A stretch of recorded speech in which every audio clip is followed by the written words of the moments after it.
السلام علیکم، میں آپ کا میزبان ثناءاللہ جٹ۔ آپ دیکھ رہے ہیں بگ نیوز گلوبل۔ کیا دریائے فرات خشک ہو رہا ہے؟ کیا لوگ واقعی اس میں سے سونا نکال رہے ہیں؟ اور اگر اس میں سونا ہے تو اس کی مقدار کتنی ہے؟ کیا یہاں سونے کا پہاڑ ہے؟ نبی کریم صلی اللہ علیہ وسلم نے حدیث میں فرمایا تھا کہ دریائے فرات سے سونا نکلے گا، لیکن ساتھ ہی انہوں نے تلقین کی تھی کہ اس کو کوئی نہ نکالے۔ کیا واقعی دریائے فرات میں سے پہاڑ یا سونے کی کوئی مقدار برآمد ہوئی ہے؟ رسول کریم صلی اللہ علیہ وسلم نے فرمایا کہ قیامت اس وقت تک قائم نہ ہوگی جب تک دریائے فرات سے سونے کا پہاڑ نہ نکل آئے۔ جس پر لڑائی ہوگی، ہر 100 میں سے 99 آدمی مارے جائیں گے۔ ان میں سے ہر ایک یہ سوچے گا کہ شاید میں بچ جاؤں۔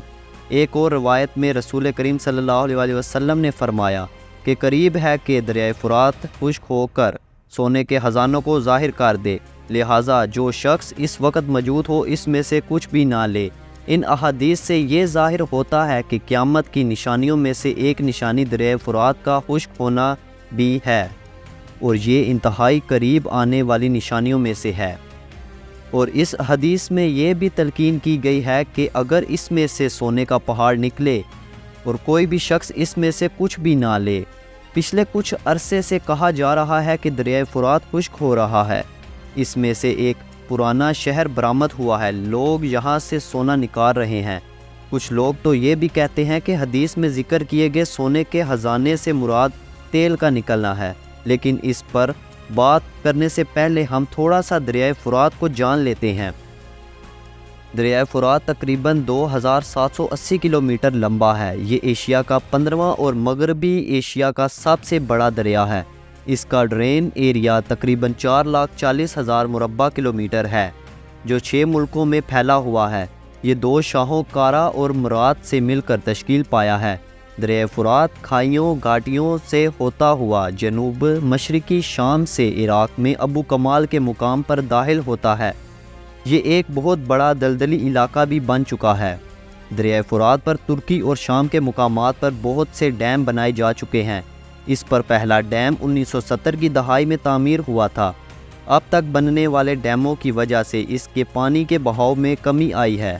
15 اپریل 2014 کو ترکی نے دریائے فرات کا بہاؤ مکمل طور پر بند کر دیا تھا، جس کی وجہ سے ترکی اور شام کے بارڈر پر ہی خشک ہو گیا۔ کچھ عرصے پہلے یہ بھی دعوے کیے گئے ہیں کہ دریائے فرات کے خشک ہونے کی وجہ سے اس کے اندر سے پرانا شہر ظاہر ہوا ہے، جو 3500 سال پرانا ہے۔ تاہم یہ دعوے بھی غلط ثابت ہوئے۔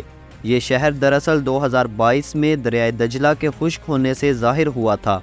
1475 سے 1275 قبل از مسیح کے دوران دریائے دجلہ اور فرات کے جنوب میں ایک سلطنت قائم تھی۔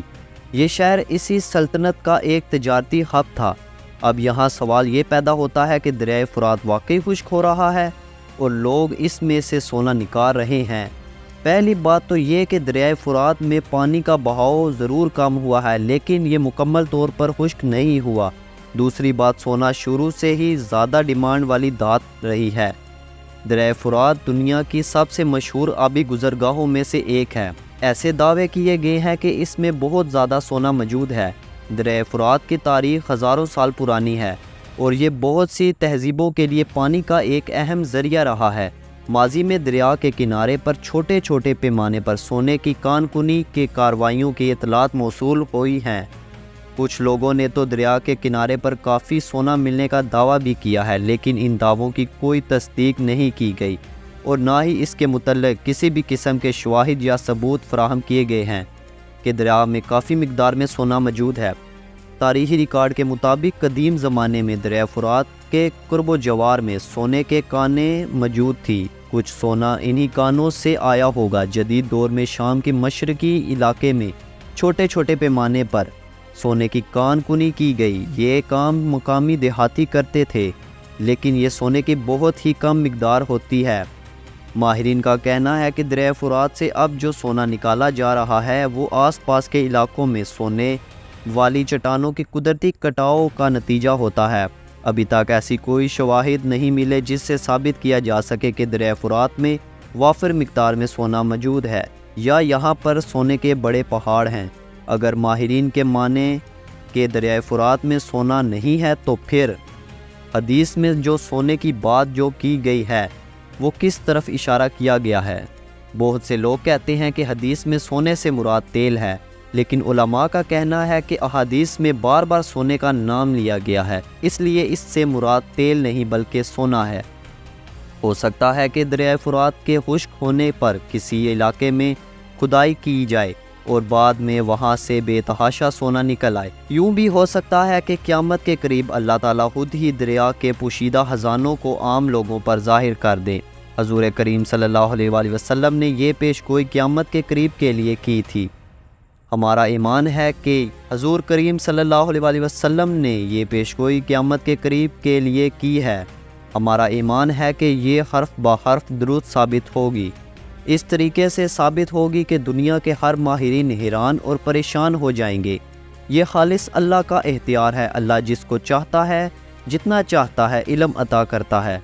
جب اس کی قیامت قائم کرنے کی منشا ہوگی تو ہو سکتا ہے کہ وہ خود ہی کسی ماہر کے دل میں حدیث میں ذکر کیے گئے خزانے کی اصل لوکیشن ڈال دے۔